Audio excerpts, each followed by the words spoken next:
అంటే మన ఆలోచన విధానాన్ని నేను తప్పుపడుతున్న మిమ్మల్ని కాదు, అదే ఈ కుండోళ్ళందరూ ఉన్నారు. అంటే ఏంటి, వీళ్ళకు ఓపిక ఉంది, బంగారు కుటుంబాలకు ఓపిక లేదు. మార్గదర్శకులకు ఓపిక ఉంది, అంటే వాళ్ళు నేర్చుకున్నారు. రైట్ అండి. గోపి గారు, గవర్నమెంట్ ఓపిక ఉంది, వచ్చిన వాళ్ళకి ఓపిక లేదు, బడుగు బలహీన వర్గాలకు చెందిన వాళ్ళకి అనే ఉద్దేశంతో ఆయన మాట్లాడారని అనుకోవచ్చా? ఎందుకంటే సోషల్ మీడియాలో చాలా బలంగా ట్రోల్ అవుతుంది అది.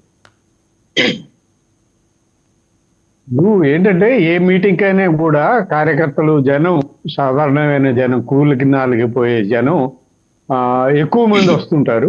వాళ్లే మీటింగ్ ప్రారంభమైన కాసేపటికి వాళ్ళ వెనక నుంచి వెళ్ళిపోతుంటారు, వెనక కూర్చుంటానికి వెళ్ళిపోతారు. ముందు సీట్లో ఉన్న వాళ్ళంతా ఆహ్వానితులు.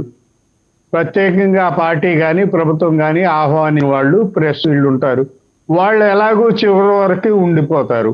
ఇది ఏ మీటింగ్ చూసినా ఇట్లా ఉండే, వెళ్ళిపోయిన వాళ్ళకి ఆలోచన లేదని, కూర్చున్న వాళ్ళకి ఆలోచన ఉందనేది సరిగాదు. కానీ అయితే P4 ప్రోగ్రామ్ని నేను స్వాగతిస్తానండి.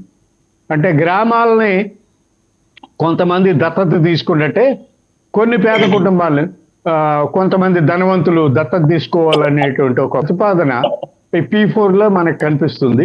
నిజంగా అది జరిగితే కొంతమంది NRI లేకపోతే రాష్ట్రంలోనే ఉండేటువంటి ధనవంతులు కొన్ని పేద కుటుంబాలని దత్తత తీసుకొని వాళ్ళకి విద్యా ఉద్యోగం లాంటి సదుపాయాలు కల్పించగలిగితే ఇది చాలా ఆహ్వానించ కార్యక్రమం అవుతుంది, చాలా హర్షించదగ్గ కార్యక్రమం అవుతుంది.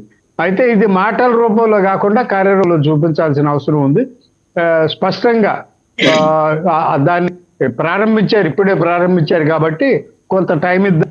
ఎంత మేరకు P4 సక్సెస్ చేయగలుగుతారు అది మనం చూడాల్సిన అవుతుంది. 40 ఏళ్ల రాజకీయ అనుభవం, దాదాపుగా 16 ఏళ్ల ముఖ్యమంత్రి అనుభవం ఉన్న చంద్రబాబు నాయుడు గారు ఈ కార్యక్రమాన్ని ప్రారంభించారు కాబట్టి ఆయన్ని స్వాగతిస్తాం. ఇది చూస్తాం కొంతకాలం ఎంత మేరకు ధనవంతులంతా వచ్చి పేదవాళ్ళని అడాప్ట్ చేసుకుంటున్నారు, వాళ్ళకి సదుపాయాలు కల్పిస్తున్నారు, వాళ్ళకి సహకారంగా ఉంటున్నారు అనేది చూడాల్సిన అవసరం ఉంది. రెండోది గోపి గారు, ఇప్పుడు బీజేపీ ఏమన్నా రీథింకింగ్ లో పడిందంటారా? ఎందుకంటే హెడ్ క్వార్టర్స్ అయితే ఢిల్లీ అయితే కలవరపడుతోంది పవన్ కళ్యాణ్ గారి స్టేట్మెంట్ మీద. మనం ఇంతగా ప్రమోట్ చేసి దేశవ్యాప్తంగా ఆయన దక్షిణాది మోడీగా ఆయన్ని ప్రొజెక్ట్ చేసిన తర్వాత హఠాత్తుగా ఇలా అంటున్నారేంటి, మాకు సత్తా లేదని. మనం ఆయన మీద టైం ఇన్వెస్ట్మెంట్ చాలా జరిగింది. టైం ఇన్వెస్ట్మెంట్ బీజేపీ బాగా చేసింది, ఏ మాట కామాట.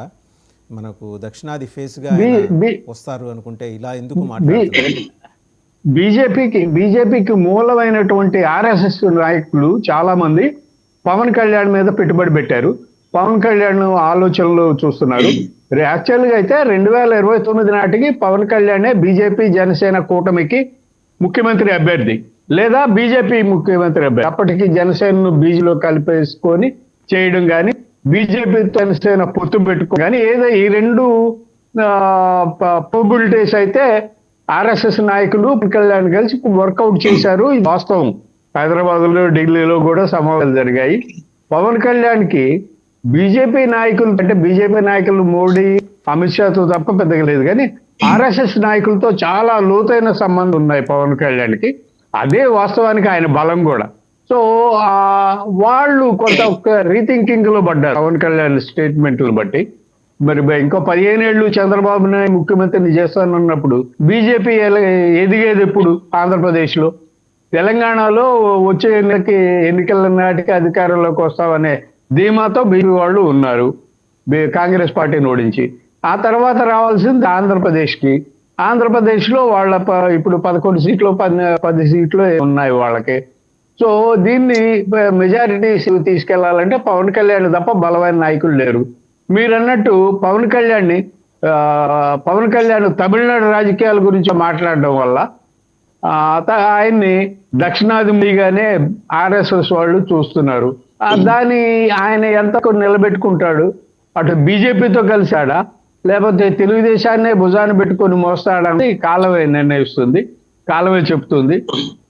ఆ పరిస్థితులు మనం వేచి చూడాలి. అయితే ఇంట్లో అయితే నాకైతే స్పష్టంగా అనిపించింది ఏంటంటే, ఎక్కువగా అమితంగా ప్రేమిస్తున్న బీజేపీ వైపు కంటే టీడీపీ వైపే మొగ్గు చూపుతున్నారు అనేది కొంత కామెంట్లు కానీ అంతకుముందు ఆ, ఆవిర్భావ సభలో చేసిన కామెంట్ కానీ స్పష్టతగా కనిపిస్తోంది. రైట్, ఒకసారి సుజాత గారి దగ్గరికి వెళ్దాం. ఈ ట్రయాంగులర్ లవ్ స్టోరీకి మరి ఎండ్ కార్డ్ ఎప్పుడు పడొచ్చండి?